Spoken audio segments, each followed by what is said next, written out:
Yes pa rin. But anyways, eto na. Sarah Geronimo muling inintriga sa umano'y baby bump. Ibinahagi ni Sarah Geronimo ang kanilang Father's Day bonding ng amang si Tatay Delfin sa isang clothing boutique kasama ang alagang aso na si Nina. Kinutuwa ng mga popstars ang tuluyang pag-ayos ng relasyon ng mag-ama matapos ang mga naging issue noon. Kasabay nito, may ilang netizen nakapansin umano sa baby bump ng popstar royalty sa mga larawang kanyang pinost. Matagal nang usap-usapan ang posibilidad ng pagbubuntis ni Sarah, ngunit wala pa rin kumpirmasyon mula sa kanya. Baby bump. Baka bump lang, hindi naman, Oo. baby. Ayoko naman basagin ang trip ninyo. Kaya lang, wag nyo naman masyado i-pressure si Sarah. Kasi kung yan ay buntis, I mean, hindi maglalakad-lakad yan ng ganyan. Patingin Siyempre, nga. first baby, baka naman dun sa suot niya. Baka.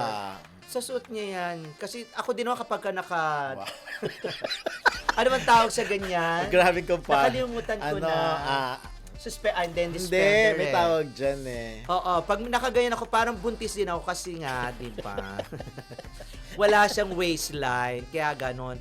Huwag nyo naman i-pressure si, romper? Romper ba tawag dyan? Romper ba? Hindi, mayroon pang... Hindi, yung basta yung one cut na gano'n. O tapos yung pang pintura, Yeah. pang mga ano. Iba yung jumper. Jumper. Jumper ba? Sa babae kasi iba Romper, eh. ganon, Hindi, jumper. iba rin ang term. Ako, jumper talaga, yun. Nagmumukha rin naman akong buntis kasi nga lumalaki ang chandre meron. Lalo kapag ka lala. Comparison na Sarah Geronimo. Tapos biglang Ray pumalo.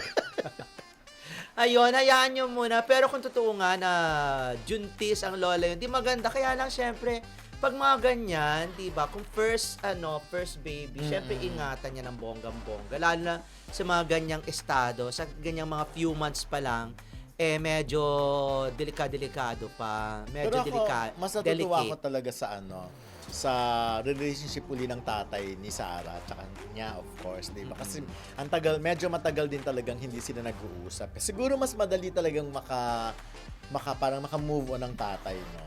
Pagdating sa anak niya, kaysa sa nanay. Depende, pero Ba't yung nanay wala pa rin? feeling ko, ayaw lang magpakita ng nanay kasi syempre parang give up na siya sa idea na palaging kasama si Sarah. Kasi di ba nung time na bata-bata pa si Sarah at wala pa sa buhay niya si Mateo, palaging siya ang kasama. Pero kasi Yeah. ngayon, dahil may sarili ng pamilya si Sarah, siguro iniiwan niya na yung kay Sarah at kay Mateo, which is maganda lang Hindi, naman talaga. maganda naman kahit minsan, di ba, magkaroon ng picture. Eto naman, at least ako basta okay ako na nakikita yung tatay na kasama ni Sarah. Si Mami Divine, ewan ko hanggang ngayon, hindi pa rin natin nakikita na kasama. But anyway, sabi nga ni Ernie Goldsworth, spotted. Yun lang yung comment niya, spotted. Oo, Hindi niya dinugtungan spotted ng spotted na dalawang magaganda. Baka iba yon.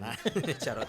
Hindi, pero ang gusto ko makita yung tate at saka yung nanay ni Sarah Sarah. nakasama dun sa gathering ng mga Guidicelli. Yes. Para at least, di ba, talagang matuldukan na yung mga agam-agam at mga espekulasyon.